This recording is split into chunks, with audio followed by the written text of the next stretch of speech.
Hi, everyone. Welcome to our webinar. Thank you for joining us. This is the Michigan Lakes and Streams Spring Webinar Session on high water. And I am Melissa DeSimone, Executive Director for Michigan Lakes and Streams Association. So on behalf of the board, I welcome you here. And a couple of things about our session today. We are recording this session and it is a webinar, so you can see us and you can see the screen. We cannot see you.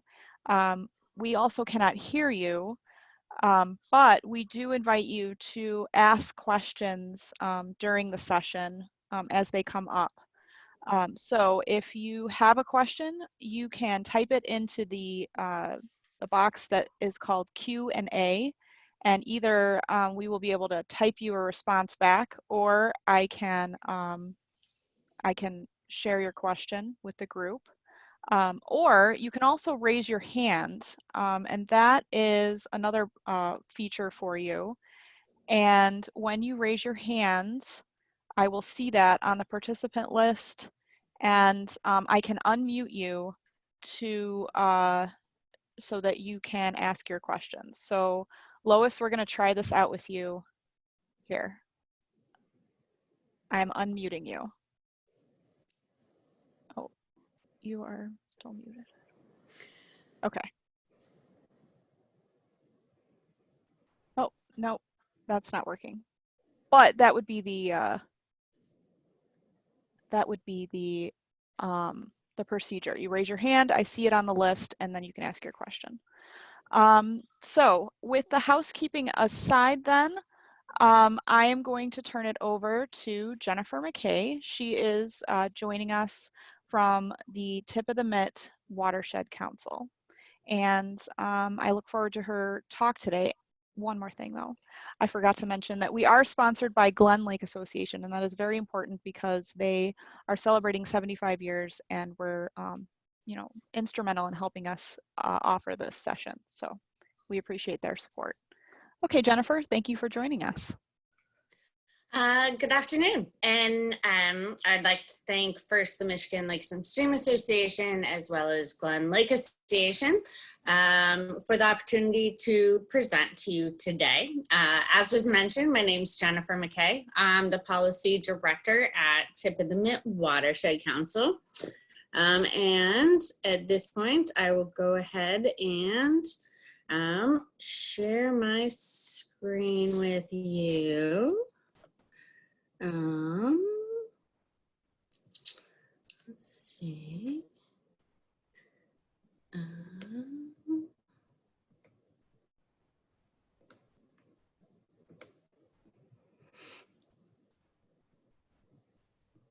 I'm sorry, Jennifer, this is my fault. That's okay. I had to get control so I can share my screen. You should be okay now. Okay. Let's see. We practiced this earlier and we had no problem. I know. It's because I didn't already have the screen when we practiced. All right. There we go. There. Perfect. Thank you. All right. So today I'm going to talk to you about Great Lakes water levels, well, rising water levels, and actually how they impact the Great Lakes or inland lakes. So I'm going to talk about Great Lakes water levels and then move on to how they're impacting the inland lakes, which I think is a big concern of many people throughout Michigan. So for those of you who are not familiar, the Tip of the Mitt Tip of the Mitt Watershed Council, we're a nonprofit membership-based organization with 40 years of history of protecting and improving water resources of Northern Michigan. We're based in Petoskey, which is up in, again, Northern Michigan. We protect, restore, enhance our lakes, streams, wetlands, and groundwater, and of course the Great Lakes through respected advocacy, innovative education, technically sound water quality monitoring, thorough research, and restoration actions. We achieve our mission by empowering others, and we believe in the capacity to make a positive difference. And so the map is our local service area where we do our on-the-ground work, but we also work regionally down in Lansing on a statewide basis and throughout the entire Great Lakes Basin to achieve our goal. So we currently have 13 staff members and hundreds of volunteers that work tirelessly to achieve our mission. So I just want everyone to take a look back. So this was the view 7 years ago for many individuals around Lake Michigan. This was taken in December, again on Lake Michigan, where the December mean monthly lake level was the lowest level it had been in nearly 100 years. Likewise, if everyone remembers this, again, it was only 7 years ago, this was the situation we were facing where docks were unable to be used as the low water levels reached the all-time record low for Lake Michigan and Huron. Now we fast forward, this was in just last year, 2019. It's a fishing boat that is obviously tied to a dock. This was in St. Clair River in Marine City.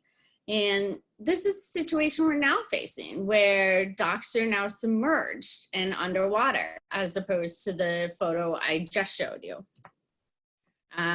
Likewise, this is what we're seeing all across the Great Lakes. This is up in northern Michigan by me in Boyne City, where obviously, again in 2019, we have waves crashing against and obviously going significantly above a seawall that is along a lakeshore park. So a significant difference between just 7 years ago and where we are today. So I'm going to go through a bunch of information on the Great Lakes water levels, and I will say the majority of this information all comes from the U.S. Army Corps of Engineers. But a few key points to remember when we talk about Great Lakes water level data. Water levels are reported as an elevation above sea level. They're not a depth. And the Great Lakes wide vertical datum is expressed in dynamic heights. And they're referenced to what's called the International Great Lakes Datum, currently of 1985. So the first coordinated International Great Lakes Datum was done in 1955, was later updated to the current level in 1985. And it requires updating every 25 to 30 years because we have varying levels of what's called glacial isostatic rebound in the Great Lakes, where the Great Lakes obviously were formed by the glaciers, and we're still seeing parts of the Great Lakes rebound from the effect of the weight of the glaciers. So they consistently need to update the datum, and they're currently updating the 1985 levels, and so we will have a 2020 International Great Lakes Datum, which is due to be published actually in 2025.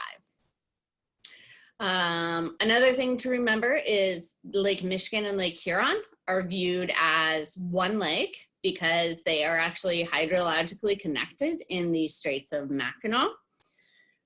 Water levels are based on still water conditions, so they don't take into affect the meteorological forces. So seiches, which is where wind pushes water levels, you know, it can push them up to 8 feet. That's not taken into account when we look at the mean water levels. Daily reported levels are based on a network of gauges. Those gauges are operated by NOAA's Center for Operational Oceanic Products and Services and the Canadian Hydrographic Service.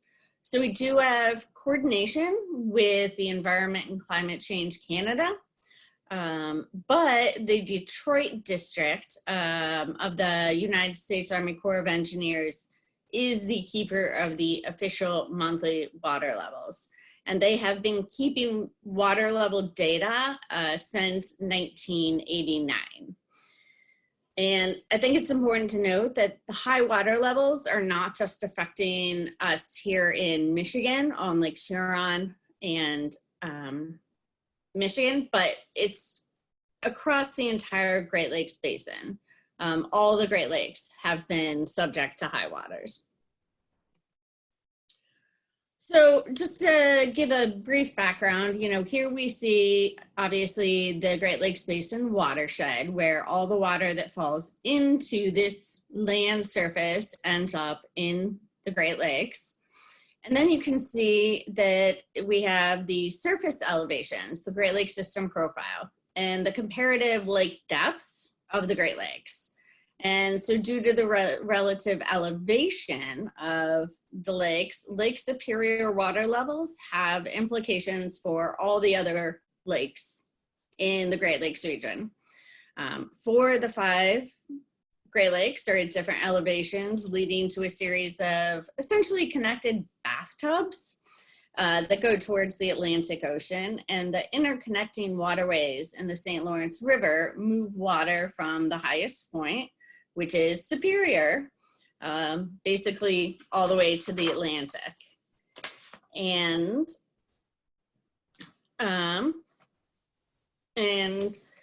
for Lake Michigan and Huron, so Lake Superior flows through the locks, and we have compensating works at Sault Ste. Marie in Michigan.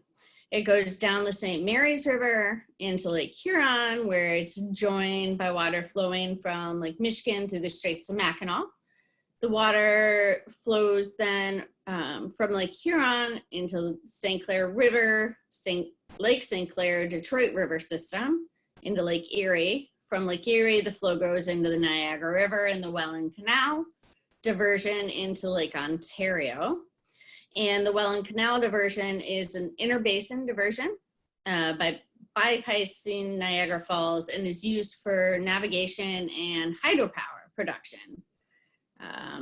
I will point out that regulation of outflows does not actually allow for water level regulation. It can only impact water levels by a couple inches, and it takes a long time for those impacts to occur.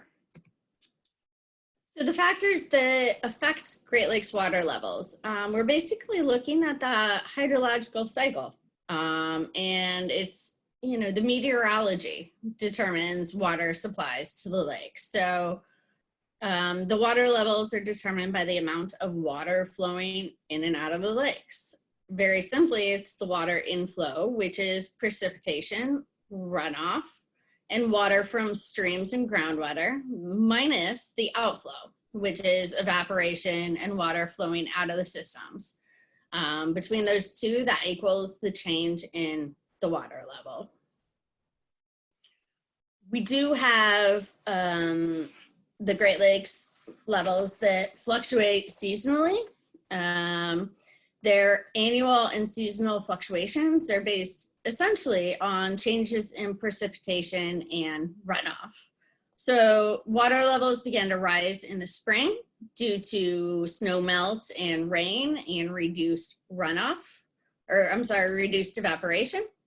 The water levels generally peak then in June and July. And then by late summer, runoff obviously decreases, and water on the surface of the lake is warmer than the air above, which results in greater evaporation. And with less water entering the lake from runoff and more water leaving the lake through evaporation, water levels begin to fall. And this results in a midwinter low water level. And seasonal variations in water levels are about a foot, typically for Lake Superior, Michigan, Huron, and Erie. And for Lake St. Clair in Ontario, they experience slightly higher seasonal variations. So this is the entire recorded water levels by the Army Corps of Engineers looking back from 1918 to 2020. And it's long-term trends, which are determined by weather patterns, particularly, again, precipitation and temperature. And in particular, the Great Lakes water levels are influenced by winters, where a hard winter with above normal snowfall, bitter cold temperatures, creating vast ice cover can cause lake levels to rise, whereas mild winters with high temperatures and subsequently less ice cover and more evaporation will decrease water levels. If you look at these hydrographs, you can see that water levels have continuously risen and fallen and have fluctuated throughout the history. We experienced extreme load levels in the late 20s, in the mid 30s, mid 60s, and again over the last decade. Water levels climbed during the late 60s and 70s and were above average for some time, reaching record highs in the late 80s. After 3 decades of water levels above the long-term average, they declined and experienced an unprecedented period when water levels, particularly for Lake Michigan, Huron, and Superior, fell below their long-term average for about 15 years, which is noted in the red. Lakes Michigan, Huron even set an all-time record low in January of 2013, surpassing the previous record low, which was March of 1964. And then after that, you can see in the blue-green, the Great Lakes levels have gone from record low to record high, and they did this in record time. It's taken, 6 years essentially to set those new benchmarks.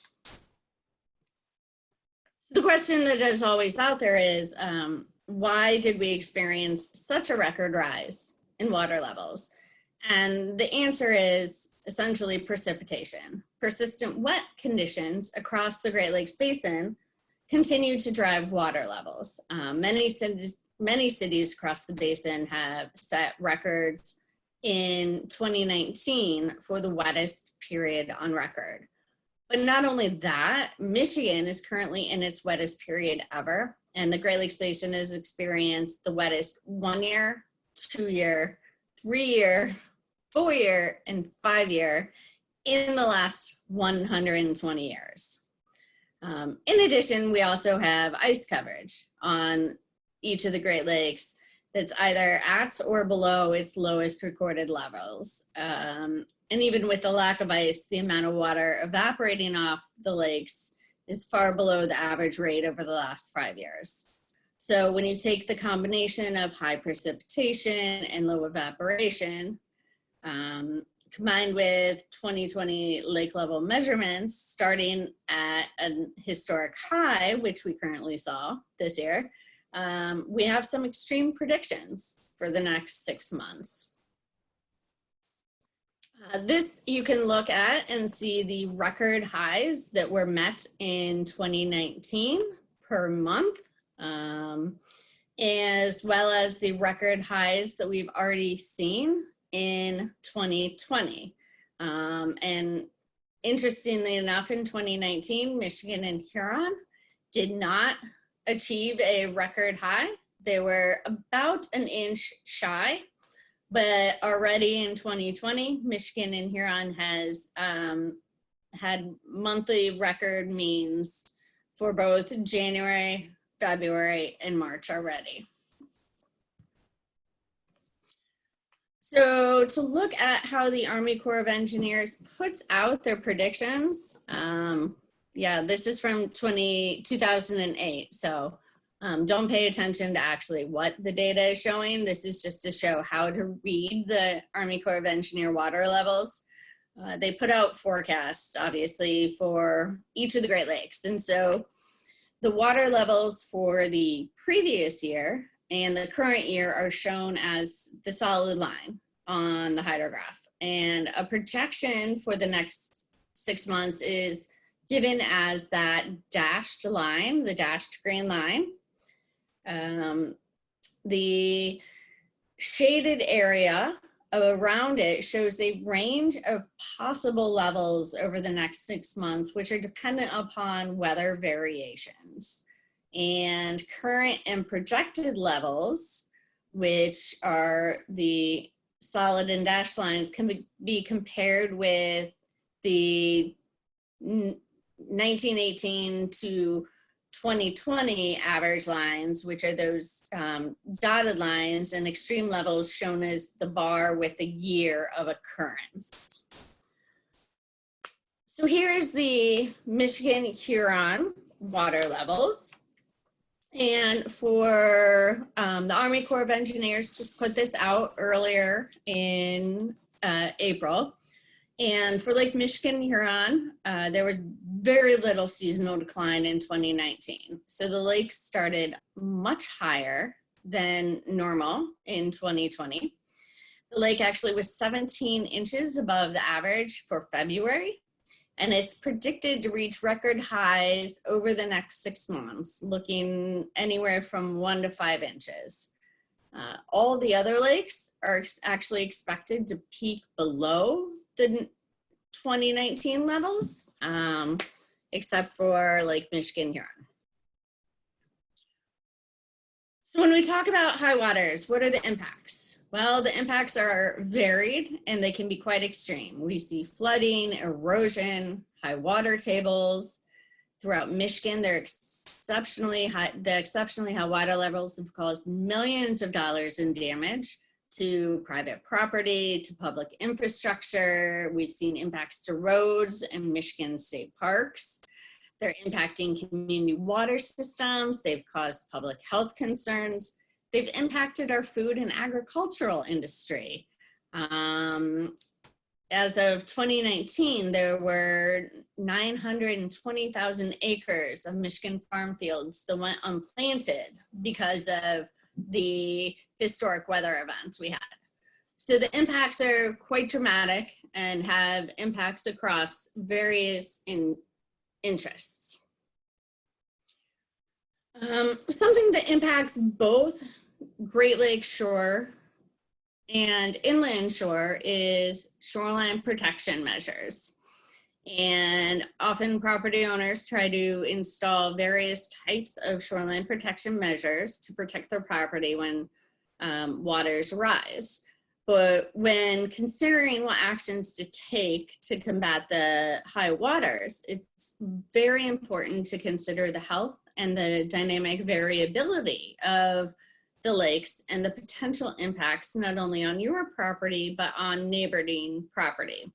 So we often see excessive or poorly designed structures that can damage the neighboring properties and disrupt the natural processes along the shoreline. So one of the things that we often see is sandbags. And you can see in the photo, an individual that tried to put out sandbags to protect his property from the rising inland, or the rising water on an inland lake, and obviously it failed. Sandbags are not an effective method generally for long-term shore protection. They are temporary, obviously, but they can't withstand wave energy, ice movement. Oftentimes the bags break open and they become litter that impacts the water quality, the wildlife along the shoreline and in the lake. They often slump and cannot hold the slope and the shoreline as erosion continues. In addition, particularly along the Great Lakes, we see individuals using lake bottom lands as their source of sand to fill sandbags, which has an extreme adverse impact upon the environment and public trust. It removes natural sand from the littoral drift process along the water's edge, which provides necessary material for the shoreline and beach creation, stabilization, erosion protection, and wave energy dispersal. So not a recommended method. Some other shoreline protection measures that we're seeing, excessive boulders, seawalls, and then in the one photo is actually concrete being poured that was promoted by the contractor that it will never go away. And so these are also not ecologically preferred solutions. These options obviously don't allow for the absorption of wave energy.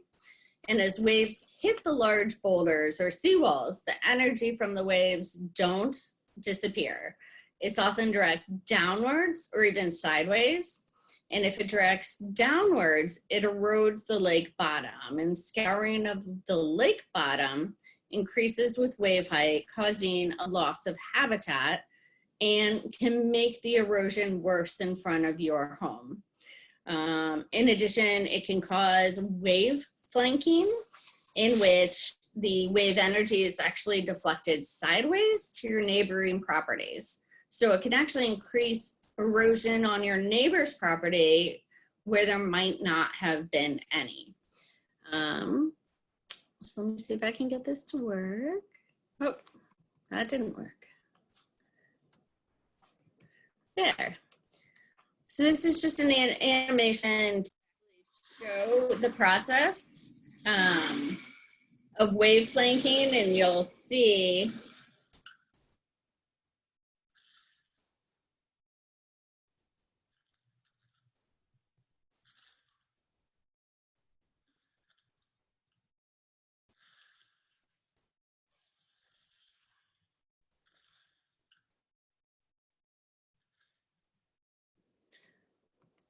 so just a small video to show how it actually causes energy along the neighboring property and can cause erosion. Here's just another way to show how these hard structures and armoring of shorelines have negative health impacts on the health of our waters. Not only does it cause scouring of the bottomland and removal of habitat and potential erosion on your neighbor's property, but it can cause problems with water clarity. It can also cause aquatic nuisance algae growth. It can cause the ability for invasive species to invade the area, because obviously you've impaired the habitat, which provides the perfect opportunity for invasive species to capitalize and to populate the area. So again, not a method that is recommended. And the need for seawalls is often overstated, particularly for Michigan inland lakes. The wind speed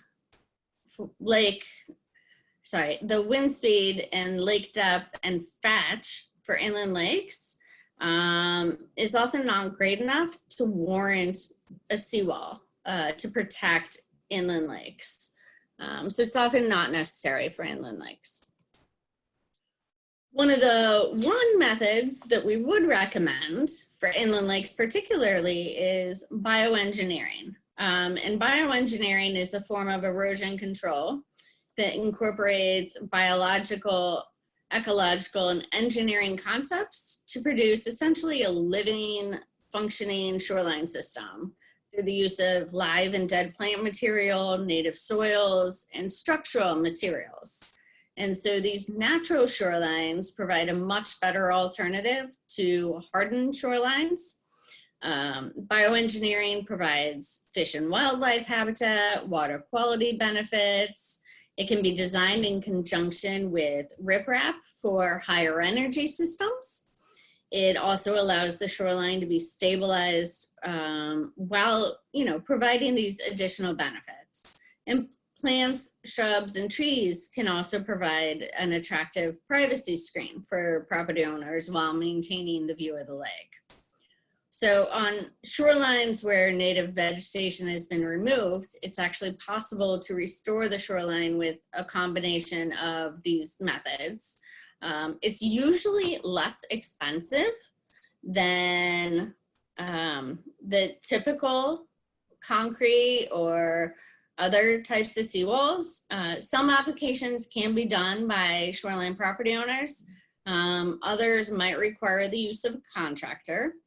But the estimated cost of installing a natural shoreline, including the bioengineering materials, is generally about $10 to $20 per linear foot. And the financial cost of hard or armoring of the shore, which is seawalls and bulkheads, can range from $45 to $200 and up per linear foot. And while new planted areas will require some initial maintenance by the property owner, once established, there's very little to no maintenance required. It's much easier to for upkeep. And the natural shorelines also increase resiliency to storm events, which we're seeing an increase of with climate change. It reduces the risk of property flooding. The shorelines can also store carbon. They can also provide, increased property values and provide recreational opportunities. So overall, this is one of the more preferred methods for shoreline protection. The other one that is being recommended, especially in light of climate change and the fact that hydrologic and climate experts are saying that the new normal is going to be extreme high and extreme low water levels, is to actually move the home. When we see existing homes threatened by high water and erosion, the costs and benefits of moving a structure back from a lakeshore, moving the home back can be favorable to other alternatives. And it actually can prove to be economically, environmentally, and even aesthetically better in the long run. It's a fairly simple process. The process is essentially site preparation, building preparation, the actual move, and then setting the home in the new location. You do have to work with the contractor. All the contents in the home can be left there, but the contractor will help with the site and building preparation, obtaining permits, disconnecting, reconnecting utilities, excavation, laying the new foundation. All the utilities have to be shut off and disconnected. Depending on the shape and size of the home, actual moving of the structure can be completed in a day or two. So again, it's a fairly easy process. With respect to cost, as you can imagine, there's not a flat fee for this type of service. Many factors go into the pricing of a home move, including the square footage, as well as the structure's length, width, height, construction method of the home, whether it was modular or stick-built, the accessibility, as well as the move distance. Are you just moving the home back? Are you moving it to a new location? As well as other obstacles that might be in the way, such as power lines. Additionally, garages, porches, decks, chimneys, those all can, they can be moved with the house, but they might increase the time as well as the project cost. But in the end, the total cost for moving home ranges from as little as $12,000 for a ranch style home to up to $100,000 or potentially more for a larger, more complex home. But the industry, on average, the cost of moving a home is generally from $12 to $16 per square foot. There is a list of home movers that Eagle has compiled. This list, it's small, it's not comprehensive. This list is available on the Eagle website as well as the tip of the Mitt Watershed Council website. With that, I will say neither Eagle nor the Watershed Council, by providing this list, confirms the work of any of these contractors. But at least it is there for you to contact them as an option. As far as all of this work requires a permit. whether you're doing the bioengineering, you're doing the seawall, you're doing sandbags, and moving home. It all requires a permit. So for the Great Lakes and their connecting waters, so those waters that are navigable, that requires a permit from from the state under Part 325, which is the Great Lakes Submerged Land Act. It also requires a permit from the U.S. Army Corps of Engineers. For inland lakes that are not connected to the Great Lakes, you need a Part 301 permit, which is the Inland Lakes and Streams Act, and that is Eagle only, so you only need a state permit. For both of those, the permit can be submitted through My Waters, which is an application process that Eagle has developed.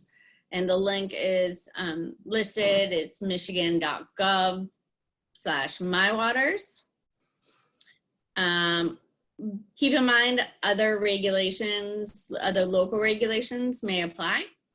And right now, because of high waters, Eagle has also put together an environmental assistance center to answer any questions you might have about high waters.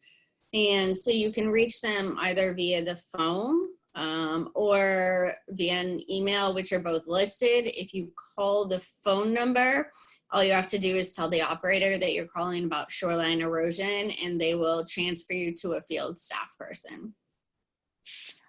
I did see a question I was going to interrupt you for before you went on about again about the shoreline. So Joy says you mentioned wind and fetch when evaluating the type of shoreline protection needed on a site. What about boating traffic, waves from boat wakes? They can be substantial, very harmful. Can you address the needs for armoring that exceeds the bioengineering due to boating factors? So usually on inland lakes, again, we have had great success with bioengineering on high energy lakes, which would include boating. Again, the laws on boating, they're supposed to stay, a certain amount away from the shoreline as well. But we have had success with bioengineering on high energy lakes. It just has to be designed in a proper way that accounts for the high energy system. Okay, and then, someone wanted to know what EAGLE is, and EAGLE is the Michigan Department of Environment, Great Lakes, and Energy. And then, let's see, Sorry about that. That's okay. I mean, okay, some shorelines on inland lakes are negatively impacted by waves from some boats. What can be done to protect those shorelines? I feel like that might be a similar question that might have come in while you were speaking. So sorry if I'm restating things. And then I'm getting questions about slides, so we will address that later. I did get a question about septic systems. I think we talked, that might be coming up, right? That's coming up, yes. Okay, all right, then we're caught up for now. I just wanted to make sure that people, had these questions answered, so thank you. Absolutely. Yeah, so continuing on with the permitting, just a couple things to note. EAGLE, which again, sorry about that, the Michigan Department of Environment, Great Lakes, and Energy is the entity that regulates shoreline and wetland, so inland lakes, wetlands, streams. Right now with high water levels, they generally regulate below what's called the ordinary high water mark. Given high water levels right now, if a water level is at or above the proposed structure, a permit is required regardless of where the ordinary high water mark is. EAGLE is currently expediting review of permit applications for shoreline protection. They're doing it by the level of risk to public health and safety. So in some cases where homes or infrastructure are at risk, permits can be issued in 24 hours to a matter of days. You know, although still expedited, I will say shoreline protection for some stairs and decks and boardwalks will be a lower priority because those are not public health and safety matters. Eagle can also issue emergency conditional permits if needed. An emergency permit can be written the same day if need be. And it'll be public noticed after the fact, but they can make sure it gets done immediately. So with the high waters and the expediting of permits, Eagle used to take on an average 60 days to get a permit out the door, and now it's 15 days. But as I said, based upon the site and what is being done, it can be done much quicker. Additionally, under the current law, if a home falls into the lake, the property owner is fully responsible for ensuring that those structures are removed from the lake bottomlands and water. So it is incumbent upon the homeowner. Okay, I do have a question about the ordinary high water mark and how that's affected by high water. So maybe some clarification. Yeah, so the ordinary high water mark on the Great Lakes is an elevation defined in law. And then on inland lakes, it is basically a line along the shoreline where you can see a very specific change in vegetation. Now, because high waters, what we're seeing is oftentimes the ordinary high water mark is underwater currently because the high waters, but that is where right now, even if your project is technically above the ordinary high water mark, if water is touching it, it still needs to be permitted. All right, and then here's a question. Are armored or poured concrete seawalls still permitted on inland lakes? Our lake has several of those.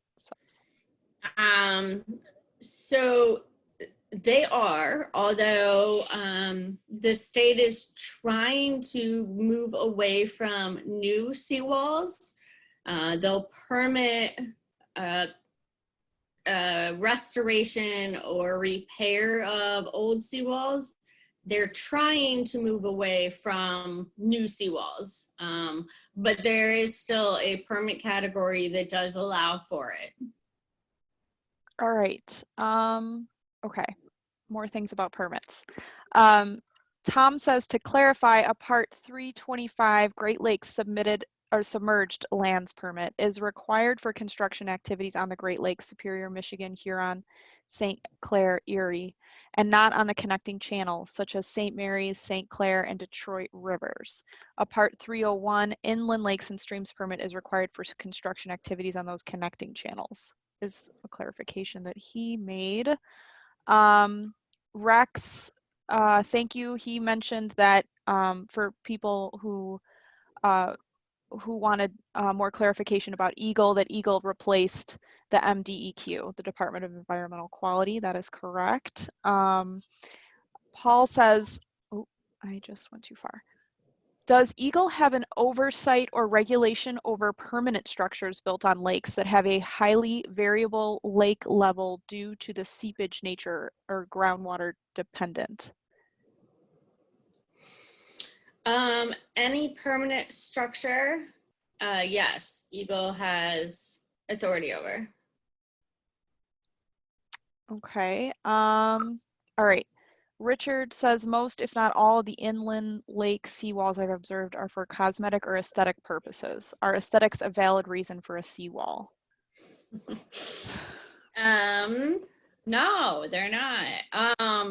but it depends on how the permit application is written. Most of the permit applications written provide justification based on shoreline erosion. And most of the seawalls that we have in the state are historic.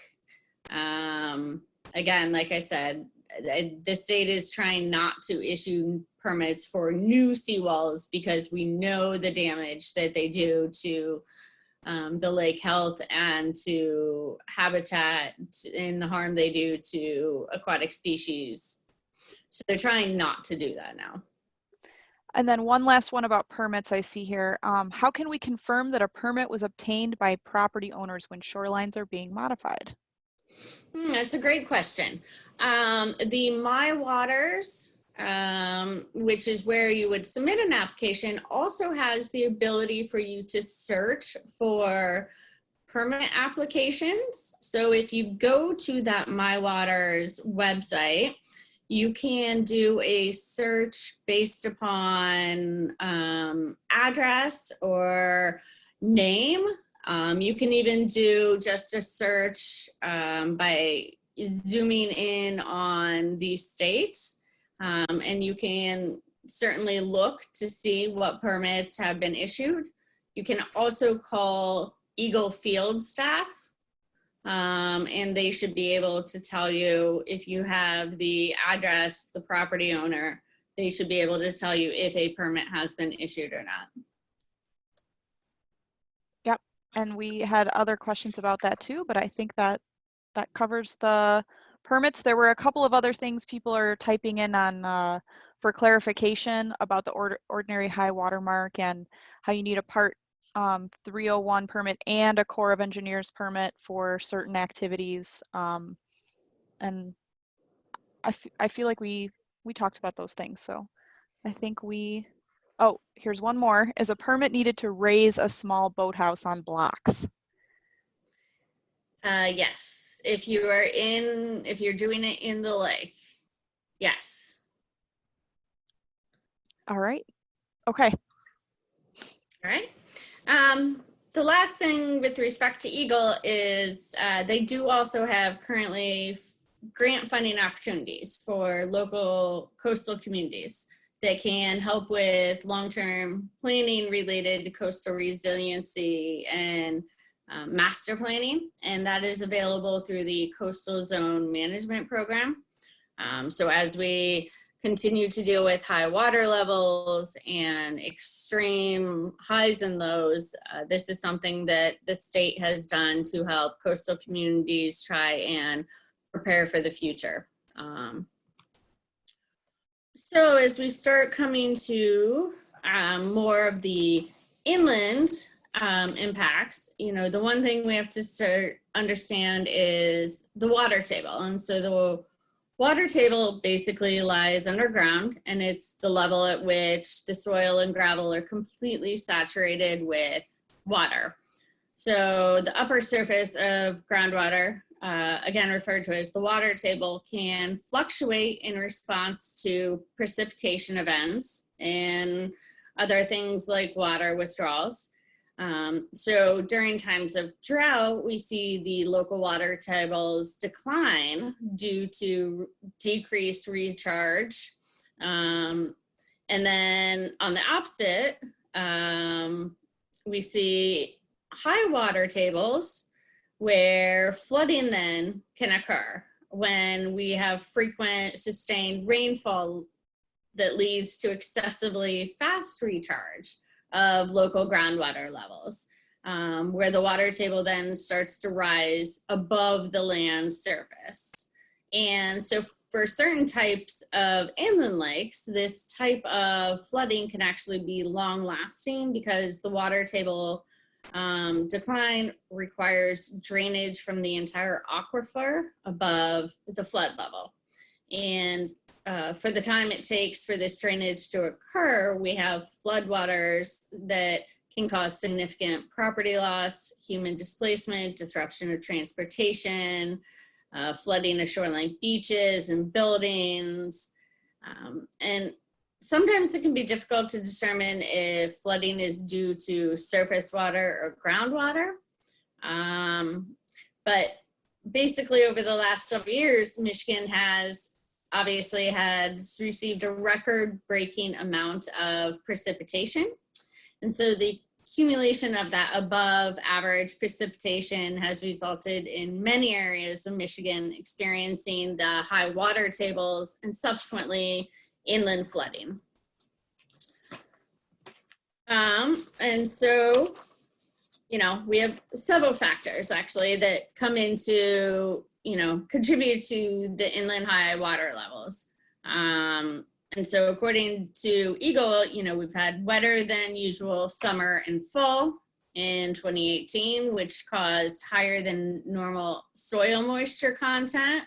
It's limited the infiltration of rain events in the spring of 2019.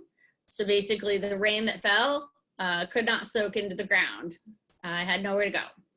We'd have larger volume of snowmelt waters in 2019 because we had an above average winter snowpack and higher than normal water content within that snow.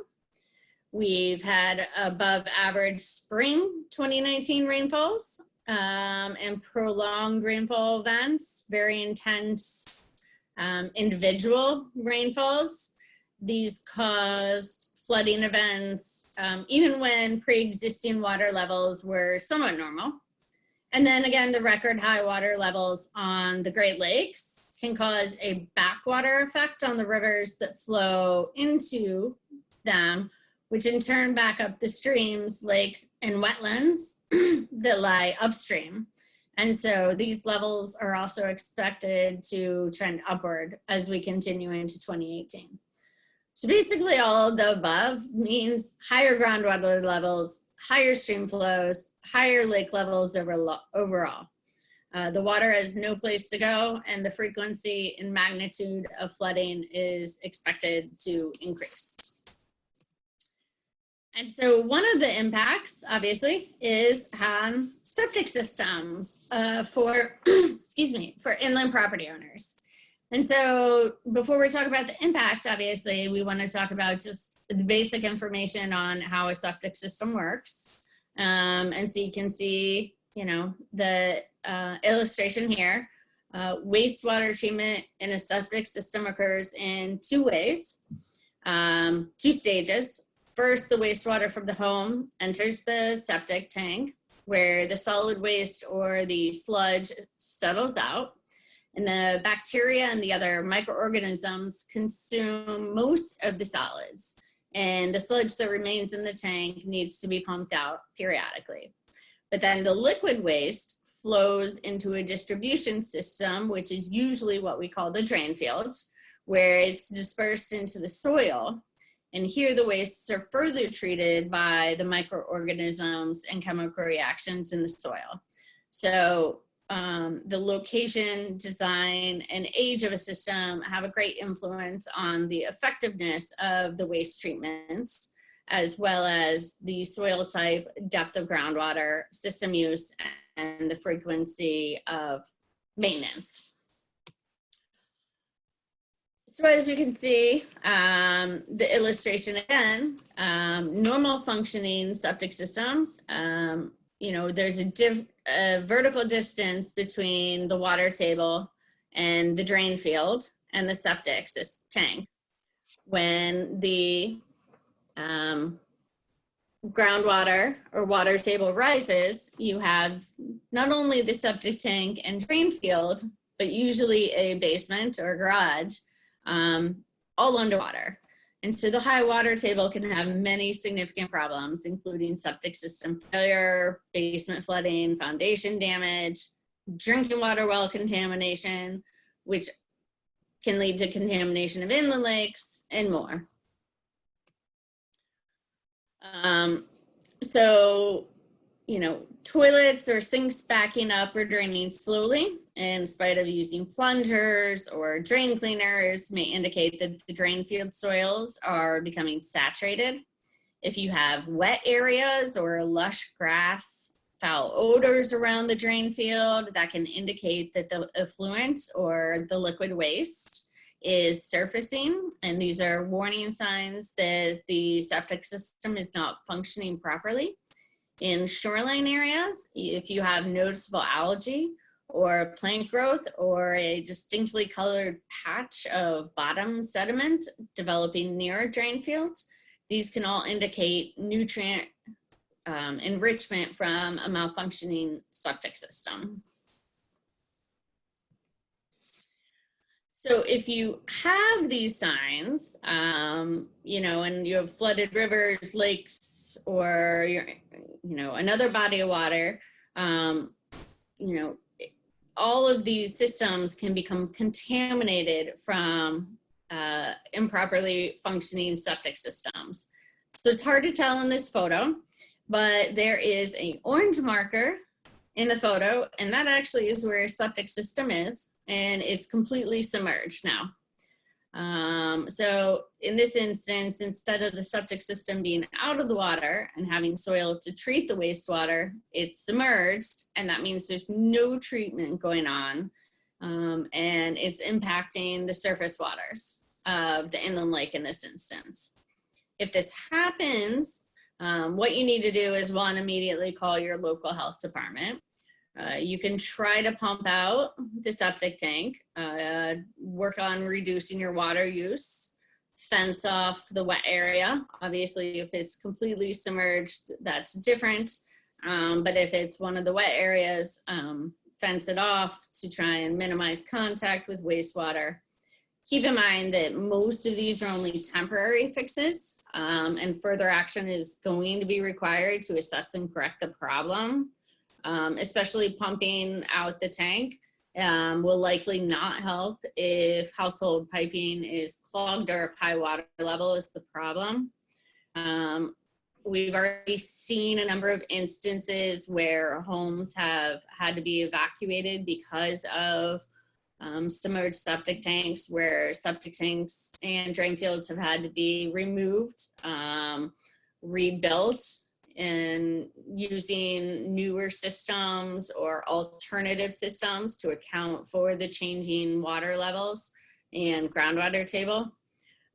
Always remember, a permit is needed from the local health department for any type of repair, replacement, or new construction for a septic system. And it's follow local sanitary code and make sure to hire reputable firms to work on your septic system.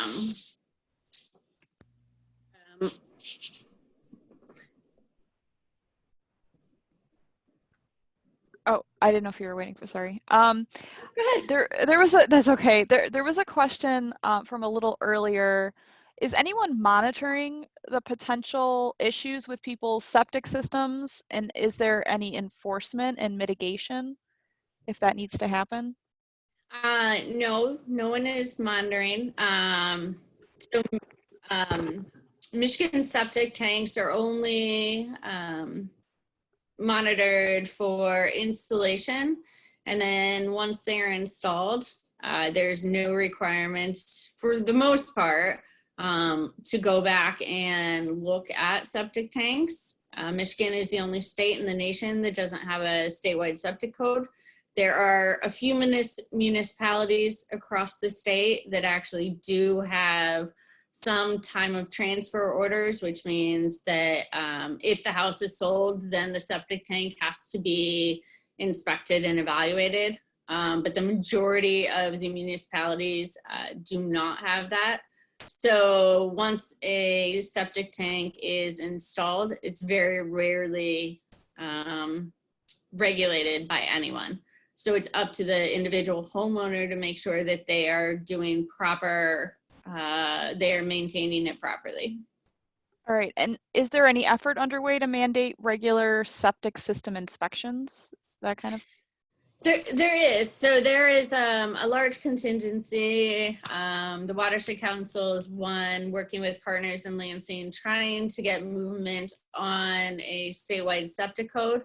There's also, we were working locally with and I know there's other organizations throughout the state working with their local municipalities to try and get local laws passed while we work on a statewide ordinance or a statewide septic code.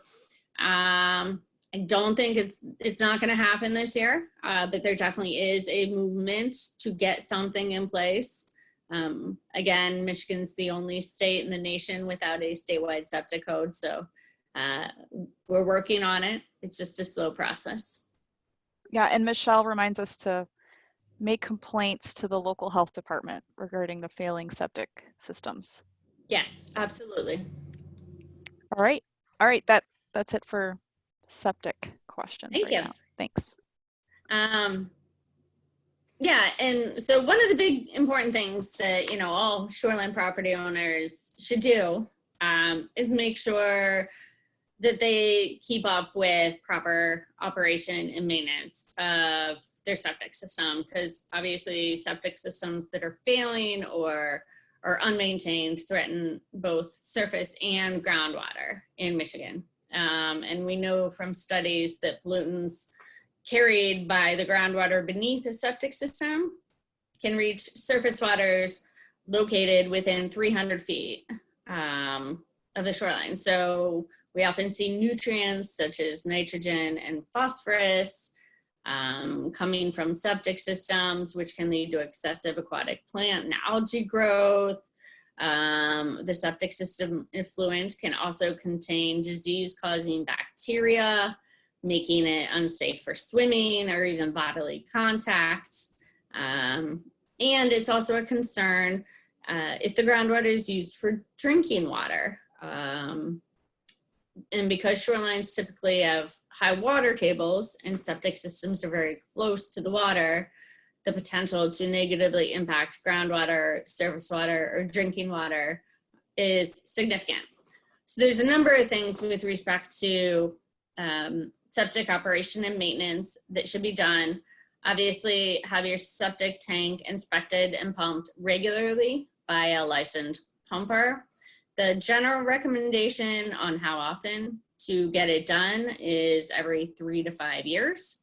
Of course, the right schedule is based upon the size of the septic tank, the number of individuals in your household, the amount of wastewater that's generated. So heavier year-round use might necessitate more frequent pumping than lighter seasonal use.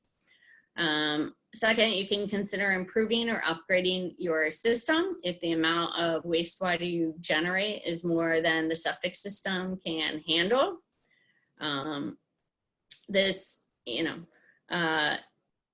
Consider all the activities that generate the wastewater in your home, everything from cooking to bathing, flushing toilets, laundry, dishwasher, etc. Don't use commercial products that claim to be substituted for maintenance pumping. Also avoid using chemicals such as drain cleaner and large amounts of bleach. They can actually kill the bacteria, which break down the solid waste in the septic tank. Consider installing a vegetative buffer strip of deep-rooted plants between the end of your drain field and the shoreline area. So installing these plants can actually help absorb nutrients before they reach the water. Direct rainwater away from your drain field.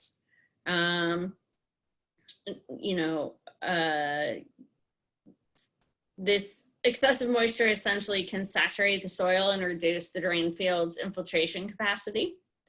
If you construct a new septic system, make it as far away from the shoreline as possible, and never build or pave over a drain field, making sure to keep vehicles away from it. Don't apply fertilizer around a drain field because the nutrients can saturate the soil and stop it and cause it to stop removing nutrients from the wastewater. And limit the use of your garbage disposal, because heavy use of large quantities of solids will shorten the time between septic tank maintenance. So these are all things that you can do to help protect. The next concern, obviously, with high waters is drinking water wells. and the health of your drinking water. So what the one thing obviously you can do is make sure your septic system is functioning properly, because if it's not, obviously contaminate your drinking water well. And it looks like we had just a couple of more really like points people wanted to make about the as far as the current stay-at-home order and how that will impact pumping schedules. My thought would be that that's an essential work, but I don't know what you think about that one. Yeah, I would believe that would fall under essential work because it can impact the public health and safety. Mm-hmm. And then just one, Paul here says, why does the state feel that potential septic seepage is a statewide health issue? Relying on local authority is not the, or why doesn't the state feel that potential septic seepage is a statewide health issue? Relying on local authority is not the answer. For instance, Berry County recently repealed their point of sale inspection program. He's wondering why this has become a political issue and not just a public health and environmental protection issue. So I think the governor and Eagle recognizes it as a public health and safety issue, but as every issue that is dealt with in Lansing, everything is politicized. I think everyone recognizes this issue has to be dealt with. It's a matter of how do we deal with it appropriately. And so a lot of entities think that there should be a minimum standard by the state, but then still allow local units of government to go above and beyond what the state allows, because each area of the state has their own specific issues with respect to septics. There's also the concern that if there's a statewide code that we need to provide funding to the entities to administer that code, and then also provide funding to low income individuals who might then need to do repair or even install a new system. So there's a lot of different parameters that come into play. The state, I would say the governor and at least the director of Eagle recognize that it is a public health threat. It just, everything in Lansing gets politicized, and trying to work through those various angles to make sure that the legislation that goes through addresses every single facet. And then I guess I must have missed this one before, so I apologize to the person who asked this question. I think it's just some clarification on the ordinary high water mark. It says, how is the ordinary high water mark determined when water level changes and the vegetation changes from year to year? Well, that's a great question. Well, again, on the Great Lakes, the ordinary high water mark is an elevation listed in statute. And interestingly, most inland lakes have a legal lake level that is set. So that would be applicable, but the ordinary high is again where you can see a distinct change in the vegetation. Now, where we're at today, it's probably underwater. So it's probably difficult to find, but usually you can see it. And there is questions of if the ordinary high water mark now will change given where we're at today. All right, and then one last question here. How far inland does the high Great Lakes levels affect the seepage inland lake levels due to higher groundwater table? So I guess how far inland does this high water stretch? That's a good question. I don't know if I have a specific answer to it, but it, definitely, the high waters of the Great Lakes definitely impacts the rivers and streams and wetlands, which then impacts the inland lakes. I don't know if I have a direct, footage that I can provide on how far inland it impacts it. But I think it depends on the tributaries and the wetland ecosystems upon the various shorelines. And probably the groundwater level as well. So, Mm-hmm. Okay, we're good for now. All right. So drinking water wells, again, ensuring your septic system is functioning. So another thing to make sure the casing on your drinking water well, it should extend at least 12 inches above the ground for sanitary protection. And if the casing on your well does not, then you can extend the casing if need be. If the casing becomes submerged, your drinking water well can become contaminated. And another thing, you can do is install a water type cap on the wellhead in the meantime. But again, if it becomes submerged in water, immediately tell people not to drink the water. If water reaches the top of the well or covers the top of the well casing, basically assume the water is contaminated. Don't drink, don't cook from it, don't brush your teeth. There are health risks from a contaminated well. Bacteria such as E. coli and rotavirus can be found in contaminated well. Also, there are some other substances such as lead and nitrate that can get into the well if it covers the wellhead. If it does if water covers your wellhead, you'll have to get it disinfected as soon as possible, and then tested by the health department to ensure that it's safe. Some other concerns that have just come about with high waters that everyone should just probably be aware of is electric currents are being found in waters. They're being found around docks, in marinas, also in basements and garages that are flooded. So one of the concerns is electric shock drownings are actually a potential risk due to high waters. So when we have docks that are submerged, that have electric hookups, it has the potential to shock someone that comes in contact with that water. People should avoid swimming off of docks and piers that are wired with electricity. And the water around a dock can actually be carrying lethal amounts of electricity, even if that source is hundreds of yards away.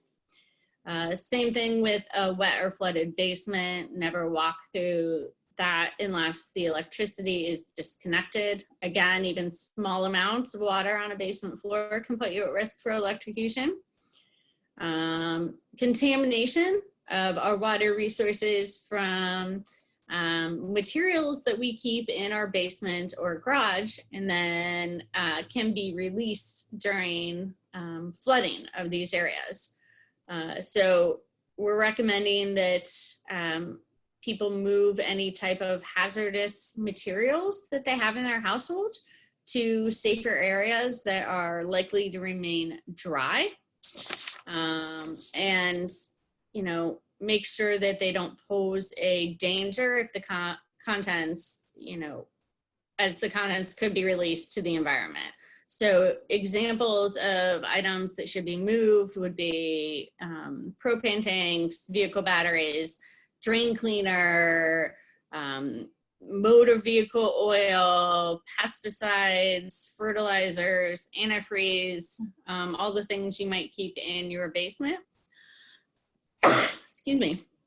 And then lastly, use extreme vigilance while you're out boating, because we're seeing a lot of now hazards in the water that might not have been there before, particularly docks and piers and portions of breakwaters that are now underwater or partially underwater, and they're not visible as from the water surface.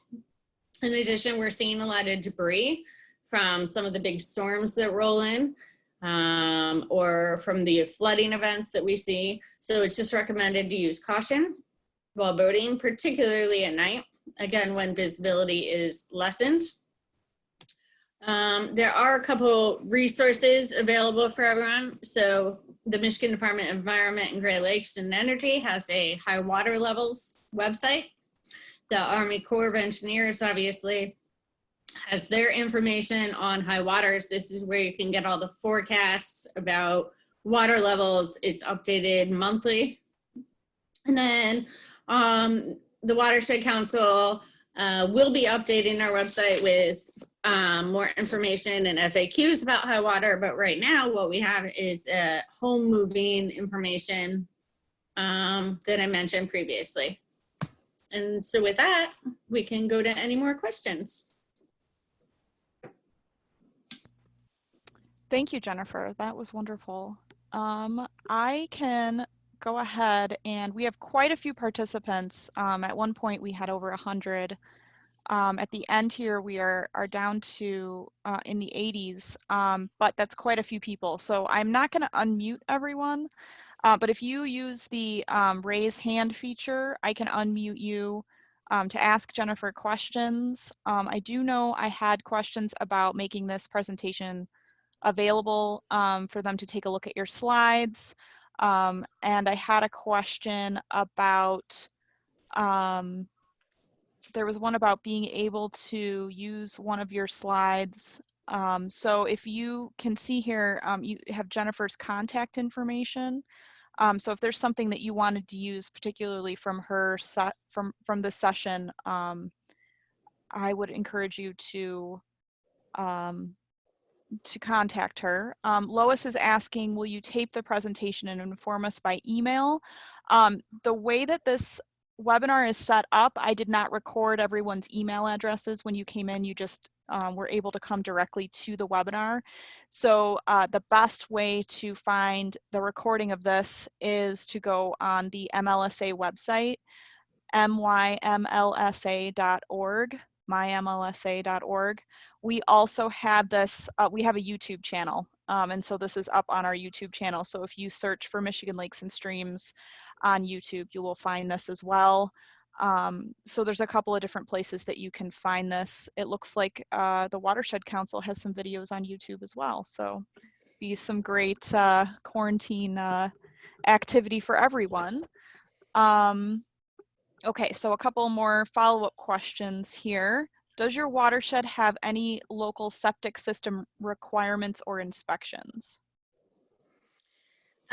We do have some local municipalities that have done time of transfer ordinances, and we are working with some other municipalities to try and get them to adopt ordinances. So yes. All right.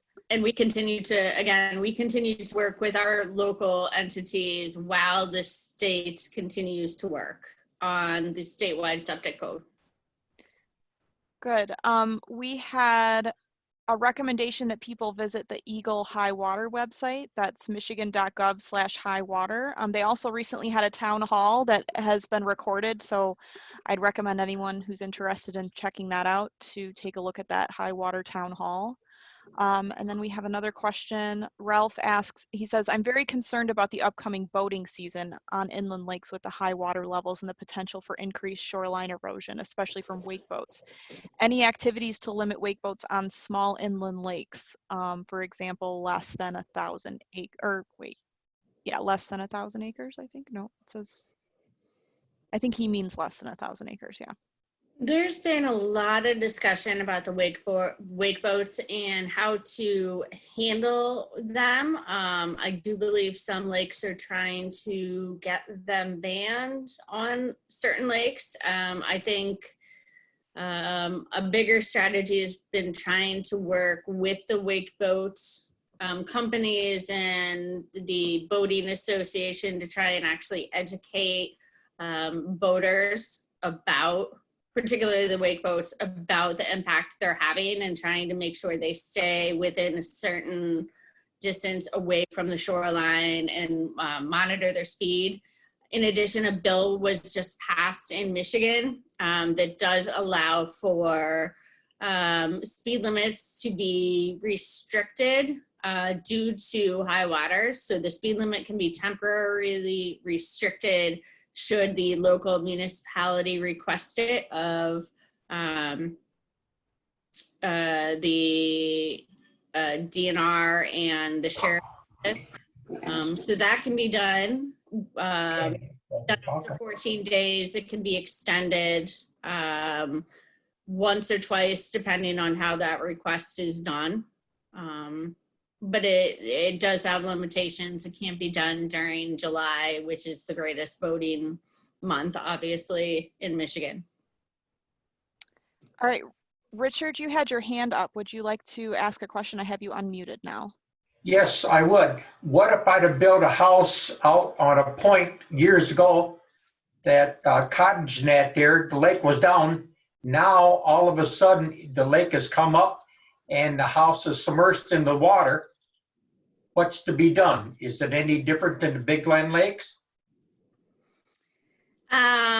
If it's on an inland lake, then it would be different than a big lake. But the best situation in that instance would really be for the house to be moved.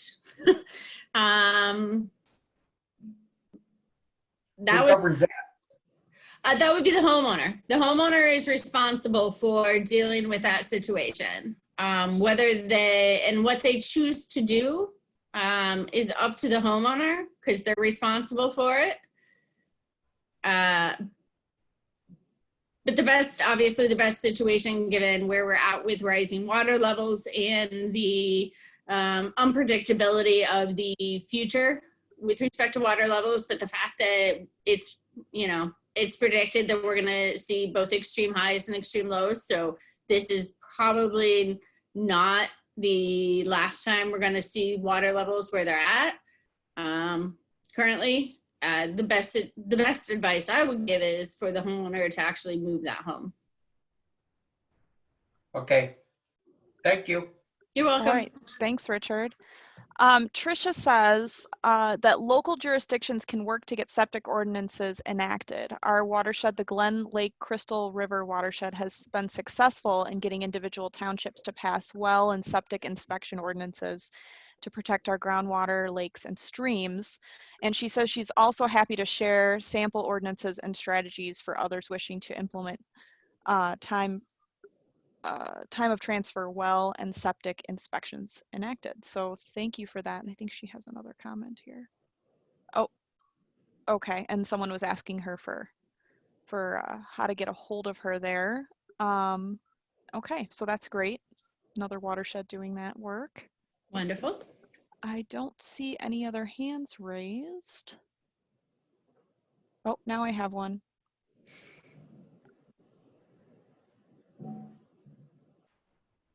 I don't know why it takes me a minute to unmute people. Oh, there. Dave, you are unmuted.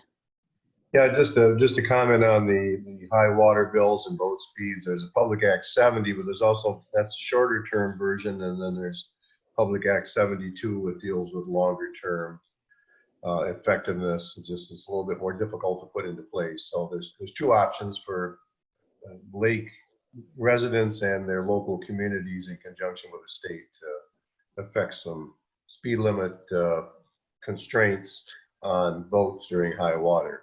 So that's it, other than the fact that wake boats obviously need more education. We had a presentation last at our previous Lake and Stream Association conference from the Water Sports Industry Association, and even those folks recognize the fact that that there is a problem out there, and there's several states have adopted some rules, and we're taking a look at those to see what might be something that's amenable to the state of Michigan. That's it. Thanks. All right. Thanks, Dave. Thanks for joining us. Rex, you are unmuted. Thank you. This is a comment for Richard on that lake that he mentioned with that house underwater on the point. If that lake has a court-ordered lake level and it's exceeding that court order, then he does have some avenue to work to get that level back down. If it's a natural lake and it's just full from all the runoff, it might be SOL. But if it is a level controlled lake, there is some remedy that he might be able to seek, at least getting the water level management better, because the delegated authority has an obligation to maintain that court ordered level. Don't know if that helps or not, but it was one thing that popped into my head. And Melissa, you know, I like to talk anyway. So I know, Rex. I appreciate it.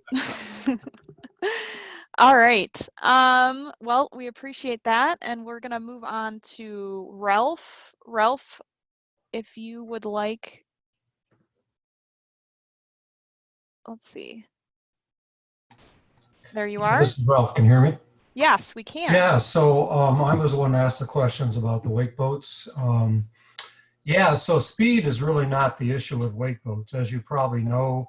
Wake boats create the wake because of the ballast and the angle of the movement through the water. It really doesn't have anything to do with speed. In fact, wake boats usually move fairly slow. So these current regulations that are being put in effect, these emergency regulations for speed, are not going to have an impact on the wake boats.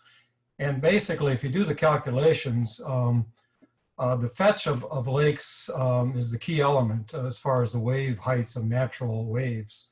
And lakes that are 1,000 acres or less, nature cannot produce enough energy in that type of a fetch to produce waves that are the same size that these wake boats are producing.